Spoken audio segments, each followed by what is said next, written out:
सकता है?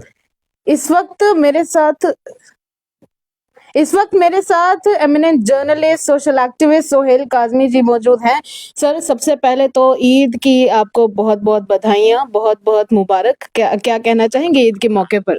देखिए जी, अर्थ न्यूज़ की पूरी फैमिली को, आपके एमडी साहब को, पूरी टीम को, आपको, आपके कैमरामैन साहब को बहुत-बहुत नवरात्रि की, सबसे पहले क्योंकि नवरात्रा पहले शुरू हुआ है, ईद आ जाएगी। जी तो जी। नवरात्रों की, ईद की सबको बड़ी-बड़ी हार्दिक शुभकामनाएँ और आपका बहुत-बहुत शुक्रिया।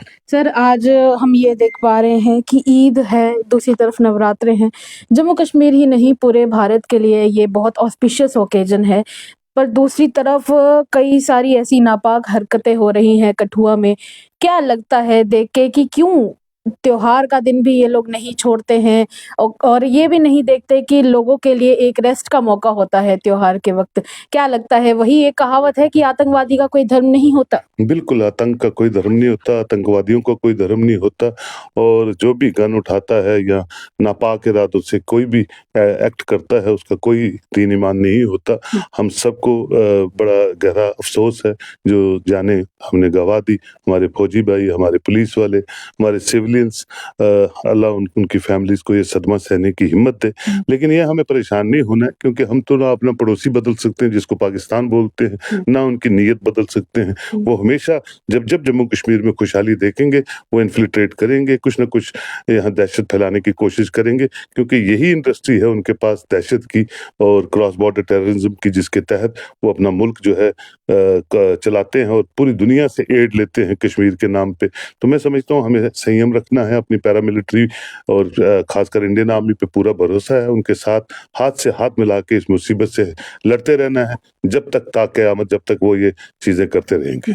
सेंटर की अगर बात करें, सेंटर की तरफ से भी मदद मिलेगी क्योंकि हाल ही में पीएमओ डॉक्टर जितेंद्र सिंह ने भी ऐलान किया है कि जो डिसीज़्ड फैमिलीज़ हैं, उनको गवर्नमेंट नौकरियाँ दी जाएँगी और दूसरी तरफ ये है कि इसका एक मुँहतोड़ जवाब लेने की तैयारी भी हो रही है।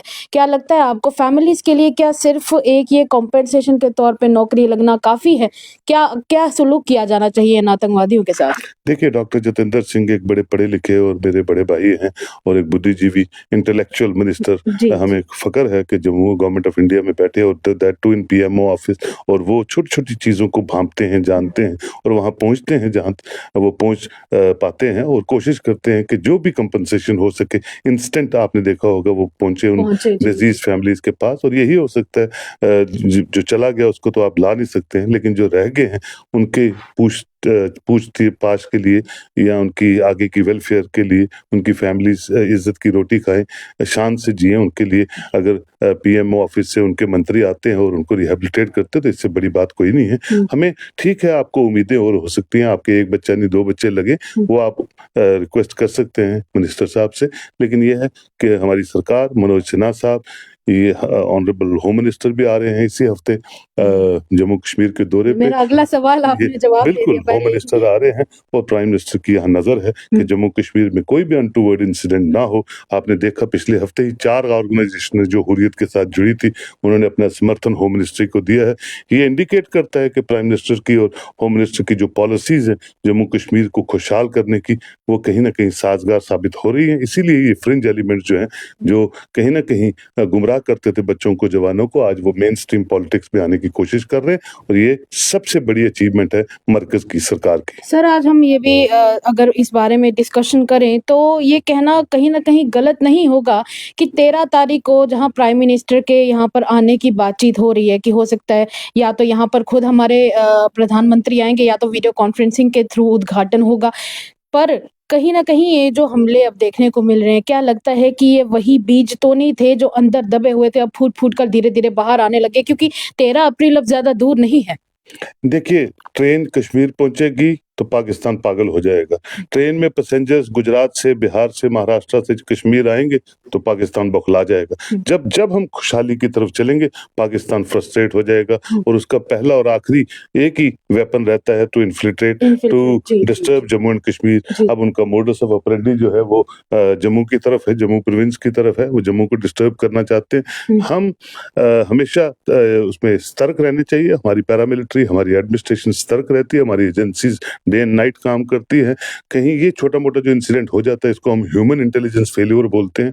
मुझे लगता है इस पे और अच्छी तरह रिव्यू मीटिंग्स होंगी। हमारे ऑनरेबल डीजी जो हैं बहुत ज़बरदस्त इंसान हैं, ह्यूमन वैल्यूज़ से ओरिएंटेड आदमी हैं और वो जानते हैं कि एक भी माली नुकसान नहीं होना चाहिए और ऑपरेशंस को खुद लीड कर रहे हैं। ये सबसे बड़ी खुशकिस्मती की बात है जम्मू कश्मीर पुलिस के लिए कि ऑनरेबल डीजी जो हैं वो हर छोटी-छोटी चीज़ की रिव्यू मीटिंग्स करते हैं और खुद उनको लीड करते हैं। तो मुझे लगता है छोटे-मोटे इंसिडेंट्स को छोड़ के ओवरऑल हमारी सारी सिक्योरिटी एजेंसीज़ जो हैं वो कोई भी अनटूवर्ड इंसिडेंट नहीं होने देंगे जम्मू कश्मीर में। सर एक आखिरी सवाल, क्योंकि आप खुद एक मंझे हुए जर्नलिस्ट हैं, आपका एमिनेंट जर्नलिस्ट में नाम आता है, तो आपको क्या लगता है कि जहां पिछले दिनों उस औरत के बयान के अनुसार 5 लोग देखे गए थे, 5 लोग थे जिसे उसने अपनी आंखों से देखा था, जिसमें से 2 को हमारे एजेंसीज के द्वारा जहन्नुम पहुंचा दिया गया।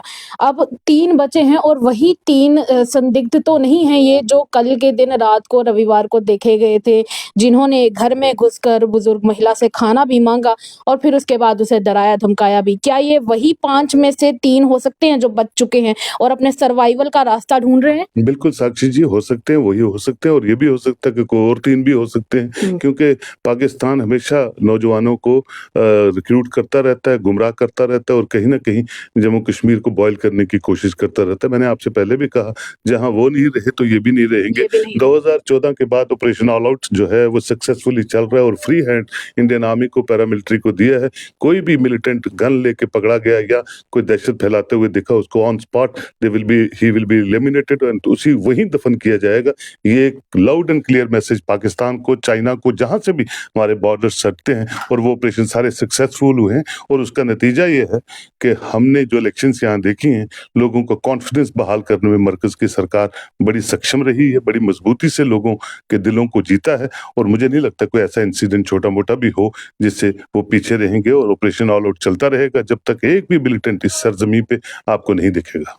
एक भी मिलिटेंट इस जम्मू कश्मीर की जमीन पर आने वाले समय में नहीं दिखेगा। इसके लिए पूरी कोशिश भी की जा रही है और सभी फोर्सेस अपनी तरफ से काम भी कर रही हैं, क्योंकि वही बात आ जाती है कि आतंकवादियों का कोई दीन नहीं होता, कोई धर्म नहीं होता। इसलिए इन्होंने ना तो ईद का मौका देखा, ना तो इन्होंने रमजान का महीना देखा, ना ही इन्होंने नवरात्रे देखे, जो इस तरह की इनके द्वारा साजिशें की जा रही हैं। चलिए फिलहाल के लिए इतना ही। ईद की आप सबको हार्दिक शुभकामनाएं, हार्दिक बधाइयां और तब तक के लिए तमाम अपडेट्स के लिए देखते रहिए द अर्थ न्यूज। साक्षी सनी के साथ कैमरामैन सेवाराम की रिपोर्ट, जम्मू।